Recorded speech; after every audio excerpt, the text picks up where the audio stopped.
When we picture the Catholic Church in America, our minds often settle on the familiar Latin Rite, its towering churches and cherished traditions. But what if I told you there's a hidden richness waiting to be explored, woven into the fabric of our faith by the Eastern Catholic churches? These ancient communities, fully united with Rome, bring a breathtaking diversity that's thriving right here in the U.S. In this journey, we're counting down the top 5 most influential Eastern Catholic churches, each a vibrant thread in our universal tapestry, built on centuries of devotion and resilience. From quiet parishes to thriving eparchies, they're proof that our faith spans East and West, old and new. Which one will capture your heart? Let's dive in and find out together. Number 5, the Ruthenian Byzantine Catholic Church. A steadfast pillar for the Rusin people, this church traces its U.S. roots to the 1880s when immigrants fled economic hardship in the Carpathian Mountains, bringing their Byzantine faith to America's industrial heartlands. Today it unites 40,000 to 60,000 faithful across 80 parishes, concentrated in Pennsylvania, Ohio, and New Jersey, with its influence surging in 1977 when the Metropolitan Archieparchy of Pittsburgh was established. This powerhouse now oversees 4 eparchies, 200 clergy, and 15,000 registered households, a network rivaling some Latin Rite dioceses in scope. Their Cathedral of St. John the Baptist in Munhall, Pennsylvania, renovated in 2004, seats 600 and hosts liturgies with 90% attendance weekly.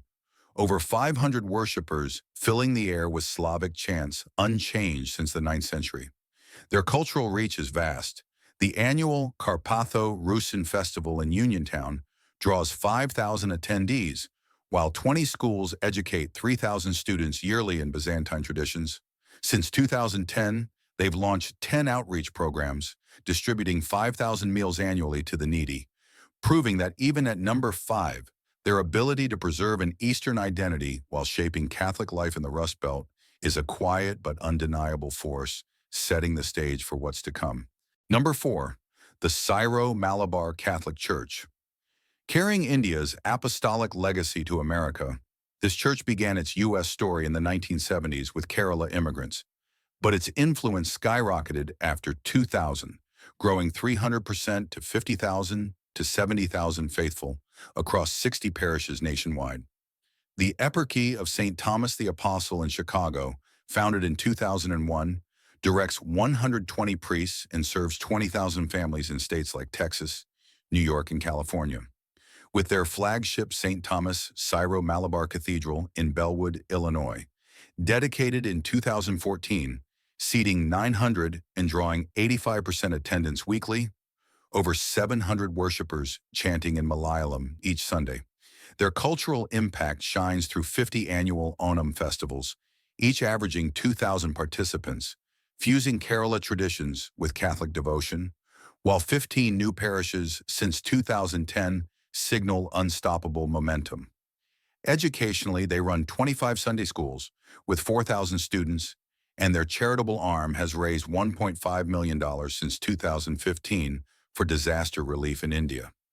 In Houston, their community center, built in 2019, serves 1,200 families monthly with health clinics and job training, showing how this church isn't just growing.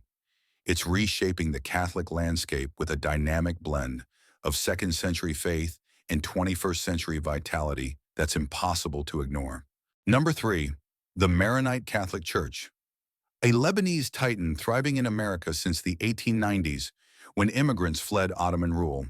This church unites 50,000 to 80,000 faithful across 35 parishes, guided by 2 eparchies. The Eparchy of St. Maron in Brooklyn, founded 1971, and Our Lady of Lebanon in Los Angeles, founded 1994.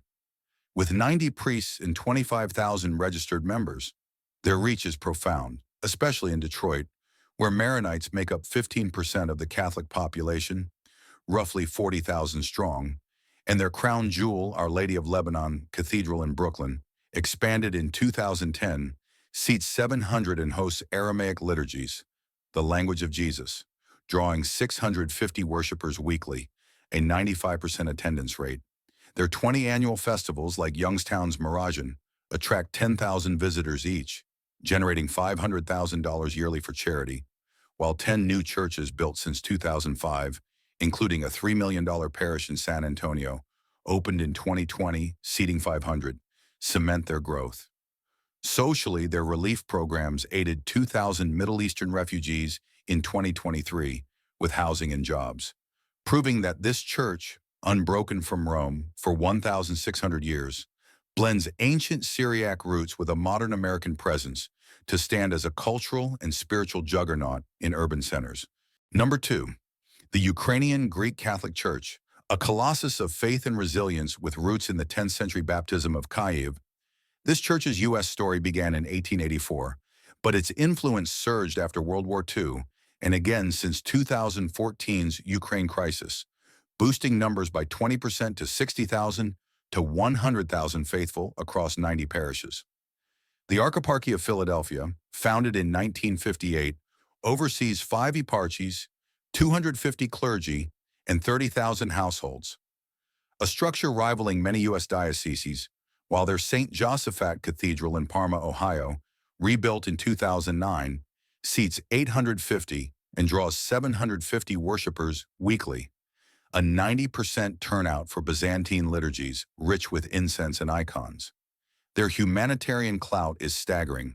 Since 2022, they've resettled 3,000 refugees annually, raising $2 million in 2023 alone for aid, and their 30 schools educate 5,000 students in Ukrainian heritage. In Chicago, Holy Trinity Parish hosts 500 attendees weekly and runs a food pantry serving 1,000 families monthly, while their Pisanka Festival in Parma draws 8,000 yearly, contributing $300,000 to local charities. Having survived Soviet suppression, this church's influence in America is a testament to faith's endurance, merging 1,000-year-old traditions with a mission that touches thousands today. Number 1, the Chaldean Catholic Church.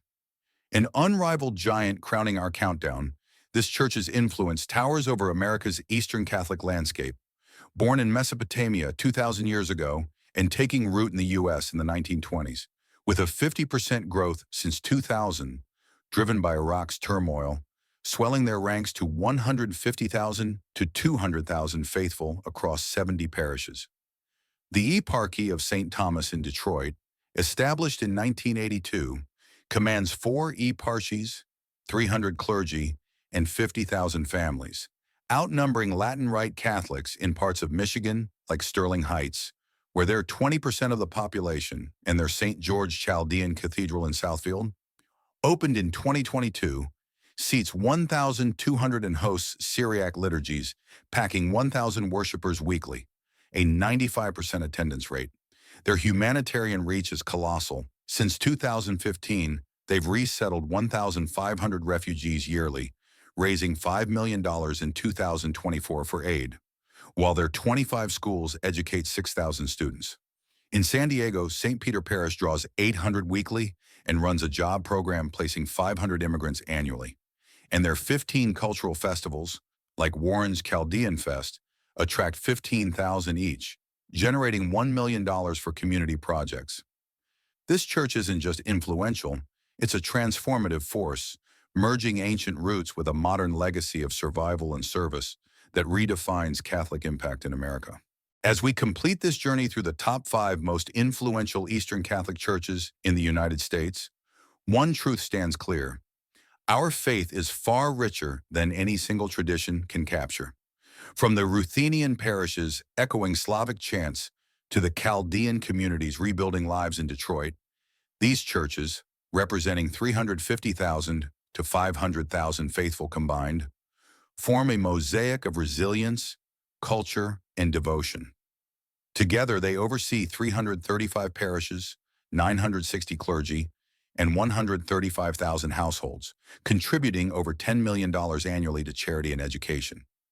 Their influence isn't just in numbers, it's in the way they bridge ancient Christianity to modern America, offering us Latin Rite Catholics a chance to see our faith through new eyes. So take a moment, visit a Byzantine liturgy, attend a Maronite festival, or volunteer with a Chaldean outreach. These churches aren't just part of our history, they're shaping our future. Which one inspires you most? The journey doesn't end here. It's yours to continue.